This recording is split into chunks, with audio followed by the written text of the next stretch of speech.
I want you to think more in the terms of encouragement. I want you to think in the terms of hope. I have lived this life a long time, and I have bore with many things. And I can tell you, the greatest of all enemies is hopelessness. And hopelessness comes from either taking your eyes off the God you know or not knowing the God you should. It is hope. It is hope that every sanctified desire will be met in Him. Every wound, every weakness, every sin will be done away with in Him. It is that that propels a man or a woman to serve Him. Our hope was and is and always will be in God and in God alone. Everything else will fail us. We must hope in God. In addition to all of that, now there are people who are losing hope because of political situations and circumstances. And there's a ditch on both sides of the road. If you were pro the party that lost, then you feel like there's no hope and that all hope has been lost because you put your hope in the party that lost. But if you had hope in the party that won, then you're still out of luck because our hope is not in them either. When we find ourselves in situations where we lack hope, one of the things we have a tendency to do is to doubt God's care for us. We doubt that God is paying attention to us. So this statement that God heard confronts that immediate fear that we have. That fear that says we have no hope, or that fear that says we have to look around for something to hope in. We doubt God's care for us. We fear the worst. We turn from following God. We shake our fists at God, all because we do not hold on to this truth and we do not see reality from heaven's perspective. All we look at is what we see on the ground. Moses wants us to know that even in those dark days where no one knew what God was up to, God heard. The Bible makes it clear that God hears us. Psalm 55:17, evening and morning and at noon I utter my complaint and moan, and He hears my voice. Proverbs 15:29, the Lord is far from the wicked, but He hears the prayer of the righteous. 1 John 5:14 and 15, and this is the confidence that we have toward Him, that if we ask anything according to His will, He hears us. And if we know that He hears us in whatever we ask, we know that we have the request that we have asked of Him.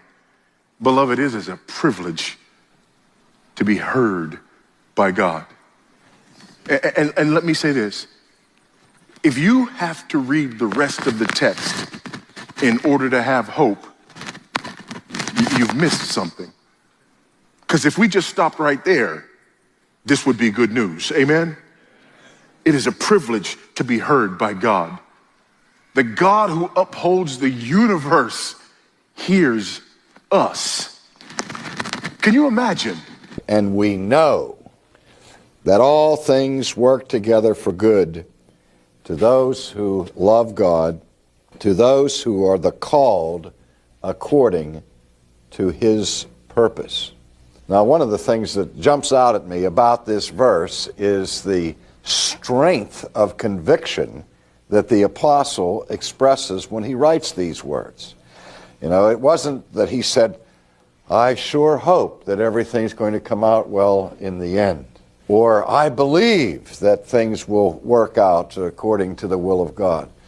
But he says, for we know that all things work together for good to those who love God and are called according to His purpose. I mean, he's speaking here with an apostolic assurance about an idea that is so basic and so fundamental to living the Christian life that I think that we can, from this passage, derive great comfort. But I also am afraid that in this day and age, the strength of conviction that is expressed here by Paul is very much absent from our churches and from our Christian communities.